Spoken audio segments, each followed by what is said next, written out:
Aujourd'hui on va parler légende, on va parler de la pierre philosophale, on va parler de Nicolas Flamel. Générique.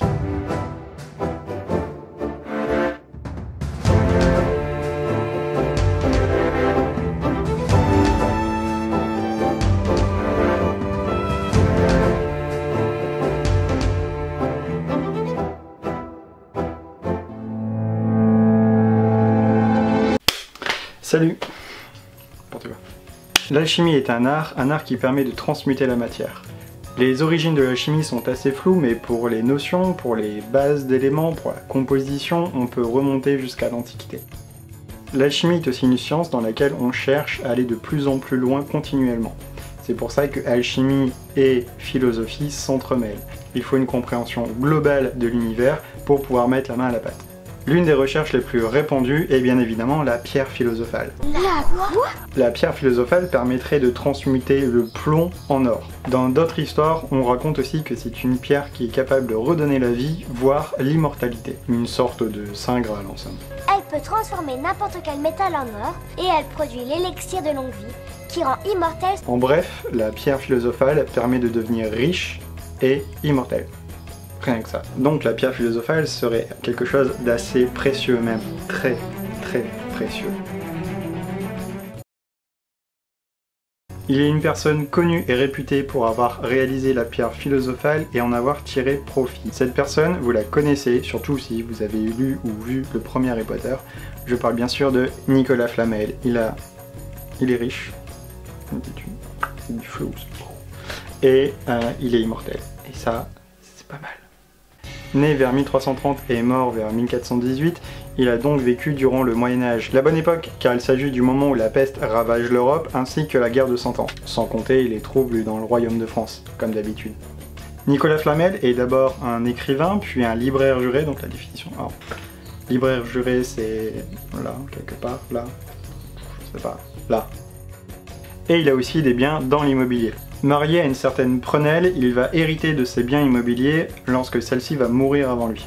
Parce que du coup ça marche pas si c'est dans l'autre sens. Parce que si c'est lui qui meurt avant, du coup il peut pas hériter puisqu'il est mort. Du coup ça marche pas.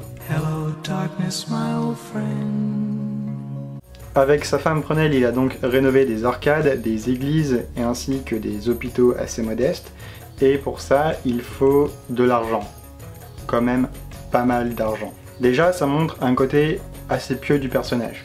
Le problème, pour les gens de l'époque, c'est que Flamel n'est pas un noble. Donc c'est assez bizarre qu'il ait autant d'argent, qu'il puisse faire autant de choses. Donc les gens vont commencer à devenir suspicieux. En toute logique, il a de l'argent parce qu'il a des biens immobiliers et il sait les utiliser. Mais pour les gens de l'époque, les gens de l'époque, niveau réflexion, c'est un peu comme aujourd'hui. Il n'y en a pas vraiment. Pour avoir autant d'argent, il n'y a qu'une seule solution possible. Nicolas Flamel a trouvé comment réaliser la pierre philosophale et il l'utilise. C'était évident. Mais ça ne s'arrête pas là, car dans les années qui suivent, voire même dans les siècles suivants, on va trouver des livres qui racontent que Nicolas Flamel est bien un alchimiste, voire certains seraient même écrits par lui. C'est le cas par exemple du livre des figures hiéroglyphiques. Donc en fait à la base on a un type normal qui a des biens immobiliers, il sait en jouer, il gagne de l'argent, il rénove des églises et des hôpitaux modestes. Le fait qu'il ait de l'argent ça se voit, les gens trouvent ça étrange que quelqu'un ait autant d'argent, les gens essaient donc de trouver quelque chose de logique et ils vont se dire bah tiens Nicolas Flamel a trouvé la pierre philosophale, c'est tellement évident. Tout ça pour dire que selon ce que les gens racontent de vous, vous pouvez entrer dans la légende ou pas. Mais ça, c'est une autre histoire. Rappelez-vous que tout à l'heure on a dit qu'il y avait deux types d'histoires. Soit premièrement, la pierre philosophale permet de devenir riche, elle transmute le plomb en or ou n'importe quel métaux en or, ça dépend des histoires. Et dans ce cas-là, bon, il a vécu richement et il est mort. Soit deuxième possibilité, deuxième histoire, la pierre philosophale permet de donner l'immortalité, et dans ce cas-là, s'il aurait vraiment réussi, Nicolas Flamel serait encore vivant aujourd'hui. Tu t'y attendais pas à ça. Il est parmi nous. Ah oui c'est vrai, attendez, n'oubliez pas de regarder la description, dedans je vais mettre les liens pour les sources, le Facebook, le site où il y a un petit peu plus d'articles, hein, ça est plus rapide d'écrire un article que de faire une vidéo, surtout avec cette météo là. Et voilà. Fin.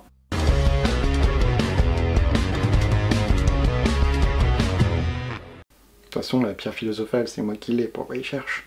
Il fait 34 degrés, j'en ai marre. J'en peux plus, j'en peux plus. Pour avoir